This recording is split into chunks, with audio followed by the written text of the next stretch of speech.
Hi guys, today I want to talk to you about heroes. Has it ever happened to you that you tried to take a photograph of multiple objects and it just didn't work? You couldn't organize them properly, you couldn't prioritize who is the most important and direct the viewer attention to what we actually wanted to show.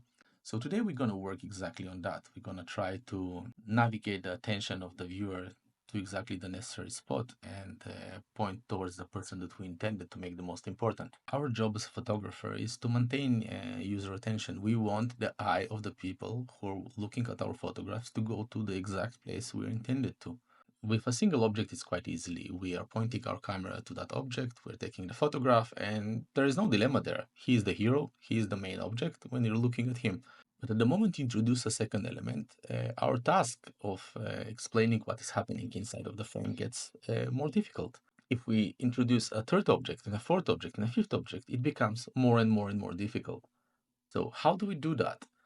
We don't want our pictures to look like a mess, right? We want them to be organized. We want it to be clear what we intended to say.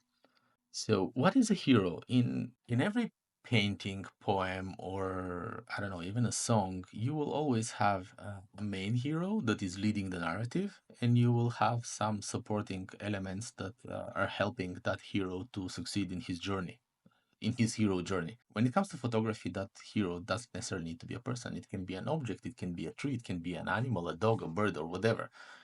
But when you're building your image, you should kind of take in mind that this is my hero, and all of the surrounding people or objects, they're going to be supporting actors. They're going to be supporting the story that I'm trying to tell.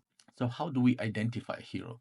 There are multiple ways to manipulate the viewer attention towards a particular object. It can be color, it can be light, it can be size, the way we're framing, some gestures or eye contact or directions. So yes, there's so many different ones. But how do we do that? How do we show the viewer what is important in our image?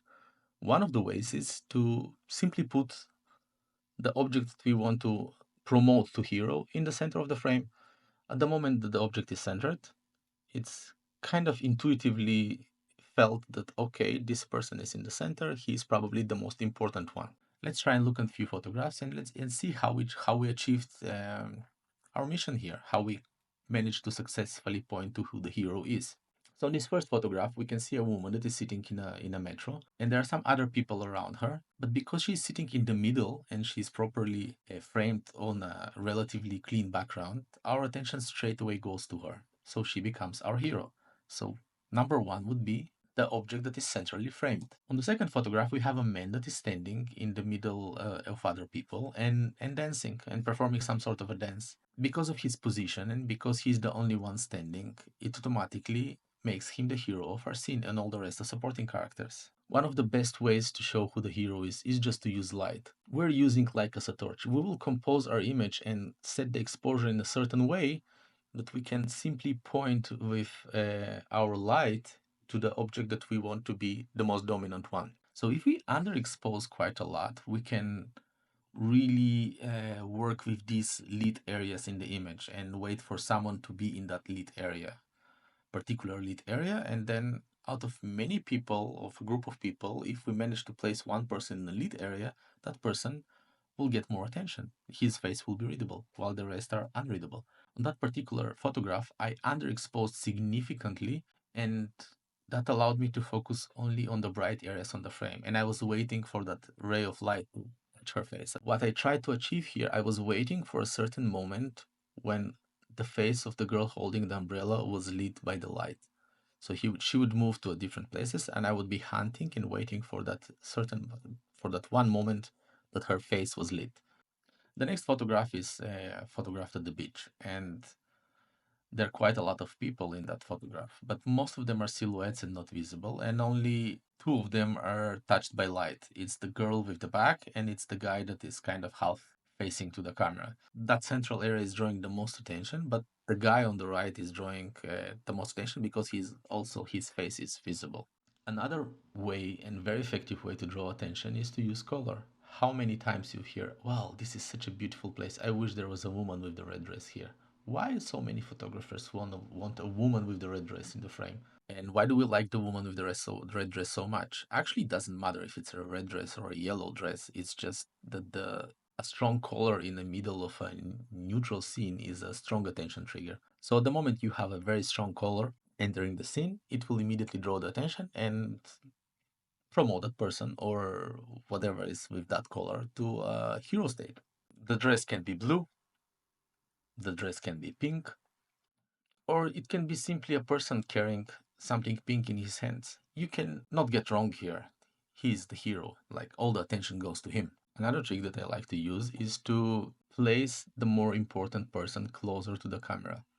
As closer the person is to the camera, the larger he is and the larger percentage of the frame he is taking, and therefore he is perceived as more dominant one. Just to play with proportions. And to play with proportion, it's quite easy. At the moment you're getting closer to your subject, and the subject is close to the camera, he's taking a significantly larger proportion of the frame.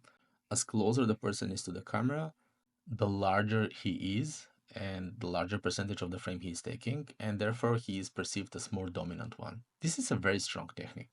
You can see that the boy is closer to the camera than the rest of the people, immediately perceived as a hero. Even if the focus is not sitting on the right place, the person who is closer to the frame will still draw massive amount of attention. That is the reason why that girl holding the umbrella, even with her face blurred, she's still having a lot of presence in that image. One of the most effective ways and one of the most popular that people use today is simply to use a shallow depth of field. Point your camera to the person or that you want to isolate out of the bunch and make, I don't know, your aperture to f1.2 or f2, and voila, everybody else disappear and your hero remains the only one intact. So yeah, this is a very valid way to appoint someone to a hero. And you can really play with this. You know, you have this guy in the front here who is larger, but he's not in focus. Even that he's taking quite a lot of attention, our eyes still will prioritize the focused area and go there. Another way to draw attention to a subject is simply to wait for that subject to be faced towards the camera. He doesn't need to look in the camera. It's enough for him to be facing towards the camera, and it will immediately make him more dominant than the rest. You can see that little girl is sitting. She's not looking at the camera. She's just looking randomly to another direction, but she's perceived as more dominant than the monk that is standing behind her, simply because he's not looking. But that can change in a second. At the moment there is an eye contact coming from behind, that girl is losing her dominance. When a subject acknowledges the viewer, they become the most important element in the scene. And eye contact is extremely powerful. At the moment there is eye contact of one subject out of the many, that subject immediately gets promoted to be a hero. With eye contact, we feel immediate connection. That is why subject making an eye contact often becomes the hero of the frame straight away. It's direct, engaging, and impossible to ignore. Like in this photograph, out of all of the people that are out there in the frame, you have the eye contact, you have the color, and you have the closeness to the camera. And eye contact work with animals as well. It doesn't have to be a person only. At the moment they're looking into the image, they become the most important and dominant creature in that frame. And eye direction can also show you who the most important person is.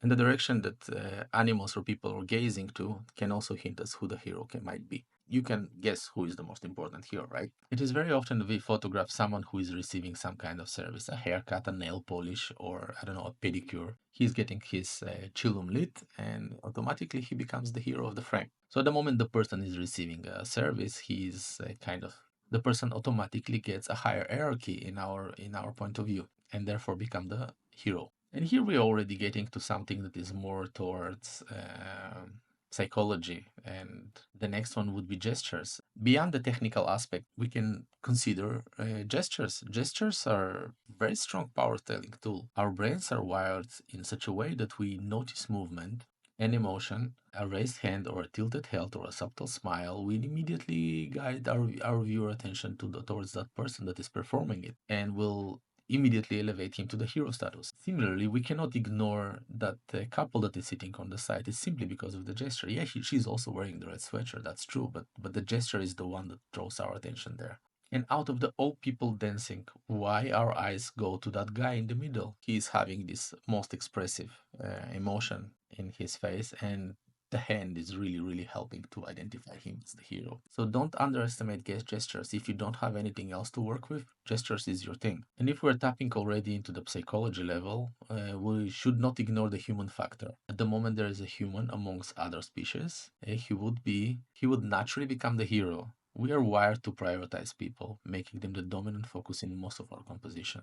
Human are rulers of the world, so we naturally prioritize them, making them the dominant focus on our attention. And there is one more very simple way to isolate our object. You just use subframing. You use subframing for many other things. Why not using subframing to simply frame a single individual out of the rest? But what to do if we don't want to allocate a particular attention to a certain object?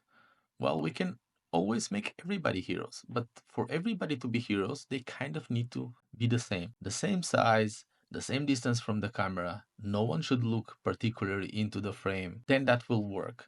We cannot prioritize any one of these monks. They're all similar size, and if we need to choose a hero in that image, it would probably be the Buddha's eyes itself, the stupa's eyes itself. And similarly, in this image, the two boys, they're similar size. Nobody's looking into the image. They're just part of a scene. They're just part of the story. And I do like scenes without a particular hero in mind. They just let you explore by yourself. Sometimes we don't want a single hero. Instead, we just let the viewer explore freely.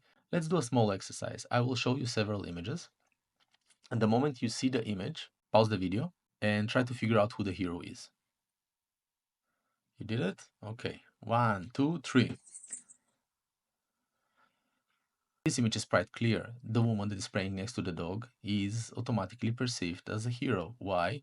First of all is the gesture. Second one, be her size. She's closer to the... And all the rest are just the supporting characters. Let's try that one.